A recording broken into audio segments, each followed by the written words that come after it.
Hello guys, welcome to our Sikkim blog. Day first में आपका स्वागत है। स्टेप बाय स्टेप ब्लॉग में है पूरा आपको इन्फॉर्मेशन दिया जाएगा हर चीज का। आप कम बजट में ज्यादा बजट में कैसे कर सकते हैं, जितना हो सके गैंगटॉक का सफर। और यहाँ पे इतना अच्छा अच्छा चीज बताएंगे, हम लोग कोशिश की करेंगे। हालांकि सब लोग बताया है, पर इसमें कोशिश करेंगे कुछ एक्स्ट्रा बताने का, जिससे आप लोग को हेल्प हो। ठीक है, तो आप आगे ब्लॉग में देख लीजिएगा। हेलो दोस्तों, तो आज हम लोग जा रहे हैं, आज रात में हम लोग जा रहे हैं सिक्किम। तो तैयारी उसी की चल रही है। ये देखिए मेरे बेचारे पतिदेव पैकिंग करते हुए। सोचना पड़ रहा है यार, क्योंकि ये मेरा छोटा सा बैग है, तो क्या ले जाएं क्या नहीं ले जाएं समझ नहीं आ रहा। इनका तो बड़ा है, तो ये तो अपना कर लिए। अपने ट्रिप के दौरान हम लोग कोशिश करेंगे कि आपसे सारी इन्फॉर्मेशन शेयर करें, मतलब कहाँ हमें क्या दिक्कत हो रही है, या फिर कहाँ कैसे हम लोग अपनी ट्रिप को और इजी बना सकते हैं, ताकि अगर आप लोग भी अगर इन फ्यूचर सिक्किम में आना चाहते हो तो आपको वो सब दिक्कत ना झेलनी पड़े जो शायद हम झेलेंगे। ठीक है, तो ये तो 4 साल रह के आया सिक्किम, ठीक है, फिर भी इन्होंने घूमा नहीं है कुछ, तो इनके लिए भी सब चीज़ नया ही है।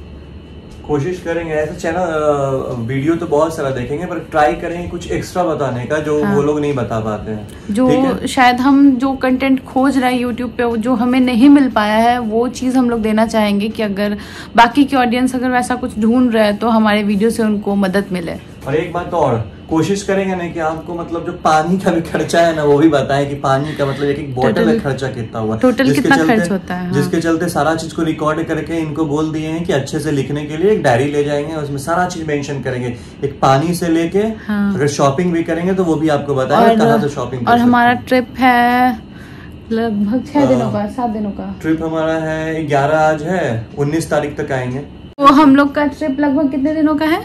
लगभग 7 दिनों का ट्रिप है। हाँ। जो कि सही है, क्योंकि अभी नॉर्थ सिक्किम बंद ही है, तो वहाँ पे हो सकता है कि नहीं जाएं, क्योंकि वहाँ पे रोड कंडीशन नहीं है, तो इसीलिए हम लोग 7 दिन का रखे हैं। अगर होता है तो ठीक है, नहीं तो दार्जिलिंग इंक्लूड कर देंगे। हाँ। अगर उधर नहीं जाएंगे तो इधर दार्जिलिंग इंक्लूड कर देंगे। तो 7 डेज में हम लोग क्या पहनते हैं, क्या खाते हैं, कहाँ रहते हैं, कैसे घूमते हैं, सब कुछ मतलब डे वाइज हम लोग शेयर करने की कोशिश करेंगे। और कोशिश करेंगे कि प्राइवेट करके जाए, ताकि आपको ज्यादा दिखा पाए। हाँ। और जहाँ पे शेयरिंग अगर अच्छा लगेगा तो वहाँ पे आपको शेयरिंग के बारे में और मतलब अभी के मौसम में जो घूमना जाना चाहते हैं उनके लिए भी कि अभी क्या पहनना सही रहेगा, कहाँ कहाँ घूमना सही रहेगा। ऐसे बहुत सारी जगह होते हैं ना, मतलब जहाँ पे आप अभी किसी टाइम में जाओ तो वहाँ का सीन का एंजॉय नहीं ले पाते आप, तो वैसे हम लोग देख के कोशिश करेंगे आप लोगों से सारी इन्फॉर्मेशन शेयर करने की। हाँ, बस आज रात में ट्रेन है, उसके बाद आपको दिखाते हैं जो माहौल होता है। मम्मी तो टेंशन में, क्योंकि जब मैं पढ़ता था वहाँ पे तो मम्मी हमेशा टेंशन में रहती थी कि वहाँ पे दोनों तरफ खाई है, ये है वो है, कैसे जाओगे, मत जाओ, ये वो कहीं और चले जाओ। पर यार माउंटेन्स पे जाते क्यों हैं लोग? घूमने के लिए, वही खाई देखने के लिए जाते हैं। मम्मी लोग डरती है, मम्मी लोग का नेचर ही वही होता है। मेरी मम्मी भी यही कह रही है कि तुम लोग सेल्फी लेने के चक्कर में खाई में मत कूद जाना, ये वो पूरा। रुक देंगे, ठीक है। तो here we are ready, packing भी done, husband भी done, super fast। ठीक है, husband भी done, wife भी done, and now it's time to leave for Gangtok।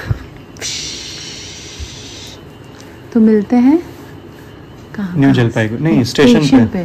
Okay, Rajendra Nagar station पे। बाय।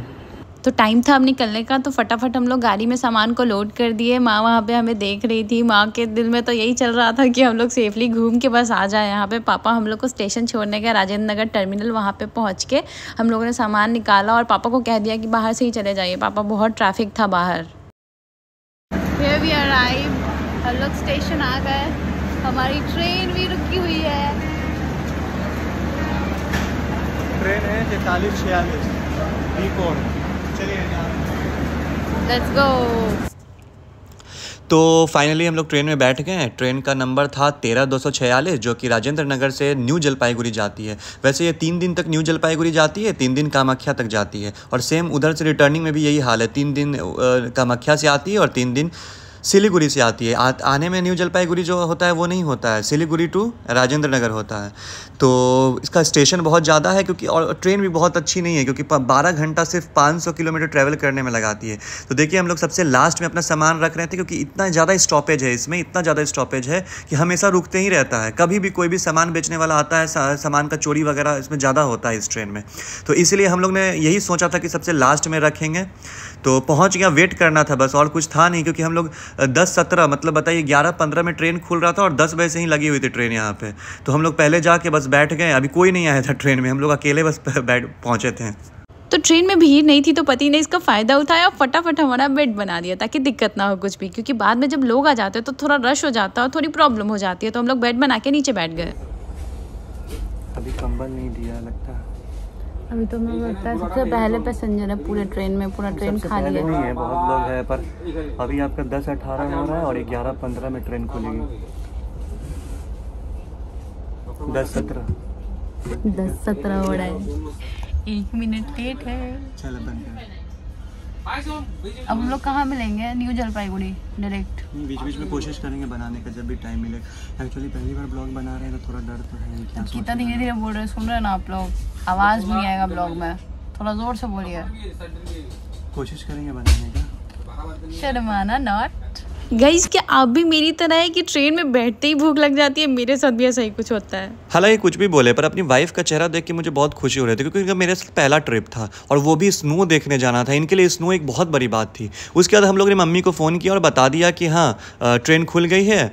फिर और कुछ करने को था नहीं तो हम लोग ऊपर जाके उसके बाद सो जाते हैं। तो फिर 12 बज गया तो सो गए और सोने के बाद फिर हमारी नींद खुलती है सुबह के 7 बजे जब हम लोग कटिहार जंक्शन पे थे। तो जब ट्रेन में अंदर देखें तो उसमें कुछ समझ में नहीं आया कि सारी ट्रेन ही खाली। फिर मतलब क्या है ये?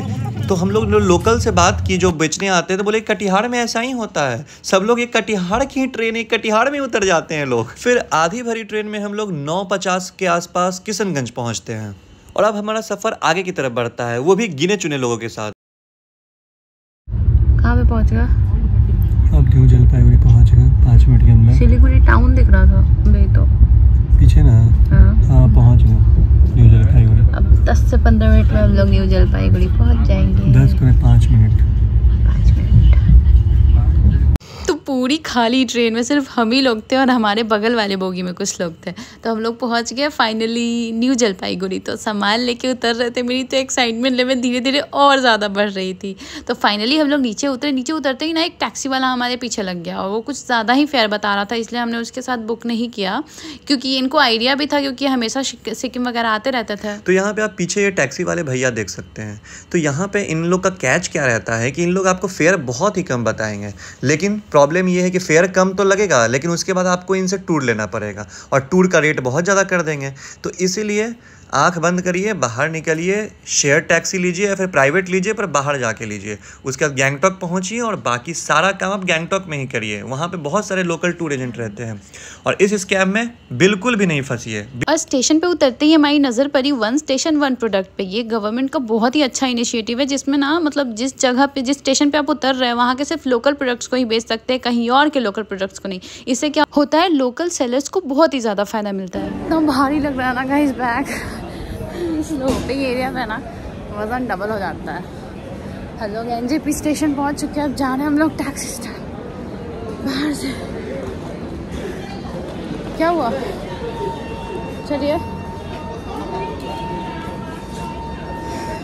स्टेशन पे ही हमें एक गाड़ी वाले भैया मिल गए।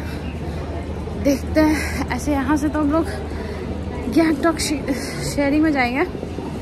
प्राइस बताते हैं आपको वहाँ पे जाके कितना होता है।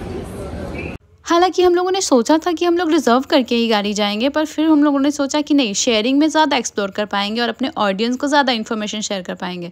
तो एनजेपी का हमने एरियल व्यू दे दिया। फिर सोचा कि बाहर चलते हैं। बाहर एक कंचनजंगा रिजॉर्ट करके था स्टेशन के पास, तो स्टेशन के पास ही मैं सामान लेके खरीदी और पतिदेव निकल पड़े टैक्सी को ढूंढने। गाइज़ हमसे एक गलती हो गई कि हमें सिलीगुड़ी उतरना चाहिए था। एक्चुअली में जब मैं यहाँ आता था पहले तो उस समय ट्रेन सिलीगुड़ी नहीं रुकती थी, इसलिए हम लोग सिलीगुड़ी उतरने का रिस्क नहीं लिया और एनजेपी ही आए। तो यहाँ पे एक अलग ही रेट चल रहा है इन लोग का, 800 शेयरिंग में। जो कि 400 450 में आराम से आपको मिल जाता है। और प्राइवेट टैक्सी का 4000 मांग रहे हैं, छोटे टैक्सी का, बड़े का तो 6000। फिर हम लोग 600 में पर पर्सन शेयरिंग करके गए। फाइनली गाड़ी में सब लोग भर गए हैं, तो निकलेंगे गैंगटॉक के लिए डायरेक्ट। और दिक्कत तो हो रहा है, दिखाई दिया आपको, गर्मी बहुत है, गर्मी भी बहुत है, धूप भी है बहुत ज़्यादा। जब टैक्सी मेरी खुली तो मुझे कोई नज़ारा नहीं दिख रहा था, तो मेरा एक्साइटमेंट एकदम डाउन सा हो गया। फिर मैं सो गई और ये वाली फुटेज मेरे पति देव ने ले ली। रास्ते में मुझे लग रहा था ना कि मैं सच में गैंगटॉक की आ रही हूँ ना, क्योंकि मुझे कुछ भी वादियाँ वगैरह कुछ नहीं दिख रहा था, पर रोड्स इतने सुंदर सुंदर थे ना, चारों तरफ इतने बड़े बड़े पेड़ थे, आर्मी के कैंट्स भी थे और बहुत अच्छे तरीके से मेंटेन करके रखा था। फिर फाइनली मुझे माउंटेन का व्यू दिखा, वो देख के मेरी एक्साइटमेंट को तो जैसे 4 चांद लग गया। मैं रास्ते पर उनको दिखा रही थी, ये देखिए ये देख। मेरे पति का रिएक्शन था, अरे चिंता मत करो, ये भी कुछ भी नहीं है, आगे तो चलो, आगे और भी वादियाँ देखनी बाकी है। ये जो आप रेलवे लाइन देख रहे हैं, ये एकमात्र रेलवे लाइन है जो पूरे इंडिया को नॉर्थ ईस्ट से जोड़ती है। थोड़ा आगे बढ़ के हमें दिखता है तीस्ता नदी का नज़ारा, जो कि हमारे साथ पूरे सिक्किम को हमारे साथ एक्सप्लोर करेगी और ये हमारे साथ साथ चलेगी। जैसे जैसे हम आगे बढ़ रहे थे ना, पहाड़ी रास्ते ना और ज़्यादा खतरनाक हो रहे थे, और ज़्यादा स्लोप पे हम लोग चल रहे थे, कभी कभी उतर रहे थे, लग रहा था ना कि हम लोग एक ही जगह घूमते जा रहे हैं। और फिर रास्ते में हमें मिल गया ट्रैफिक, और ट्रैफिक जहाँ मिला रास्ते में मैंने देखा तारो प्लांट्स, इतने सारे तारो प्लांट्स ये जंगल की तरफ बढ़ गए। और मैं अपने गमले में इतना खाद पानी देती रहती हूँ, फिर भी इतना नहीं बढ़ते हैं। और पता है गाइस, जो पीछे ट्रैफिक था ना, ये इस कंस्ट्रक्शन के कारण था, क्योंकि यहाँ कंस्ट्रक्शन के कारण रोड बहुत पतली हो गई है। मेरे पति ने बताया कि जब भी यहाँ पे ट्रैफिक लग जाता है ना, तो बहुत लंबे लंबे टाइम के लिए लग जाता है। पर हम लोग जल्दी से ही छूट गए। तीस्ता बाजार भी करके कुछ था नीचे, वहाँ पे हम लोग गए नहीं। फिर हम लोग पुल वुल क्रॉस कर रहे थे, इतना सुंदर सुंदर नज़ारा दिख रहा था ना कि मैं तो और एक्साइटेड हो रही थी, और धीरे धीरे ठंड भी बढ़ रही थी। और ये जो नज़ारा आप देख रहे हैं ना दोस्तों, ये ना तीस्ता नदी पे रिवर राफ्टिंग होती है, जो मेरे पति ने कर रखी है। तो उन्होंने कहा अभी उतना इंजॉयमेंट नहीं हो पाएगा, तो हम लोग नहीं जाएंगे। रास्ते में हम लोग एक होटल पे रुके और वहाँ पे थोड़ा नाश्ता वास्ता किया। तो सबसे पहली बार हम लोगों ने यहाँ पे मोमोज ट्राई किया। इसकी मोमोज की चटनी ने एकदम अलग सी थी, मतलब मैं जो पटना में खाती थी ना, उससे एकदम लाख गुना अलग, और इतनी टेस्टी। और इसके पीछे का नज़ारा भी बहुत सुंदर लग रहा था। यहाँ पे ना मुझे लगता है ना, ऐसी मोमोज तो मैंने ज़िंदगी में नहीं खाई थी, और मैं तो चाह रही हूँ कि अभी जितने दिन का ट्रिप है ना, मैं रोज़ एक न एक बार मोमोज खाऊं। हालांकि इसके साथ इन्होंने कुछ अजीब सा सूप दिया था, जो मुझे बिल्कुल बेस्वाद लगा, तो मैंने उसे नहीं खाया। फिर हम लोग खा के निकल पड़े आगे गैंगटॉक की ओर।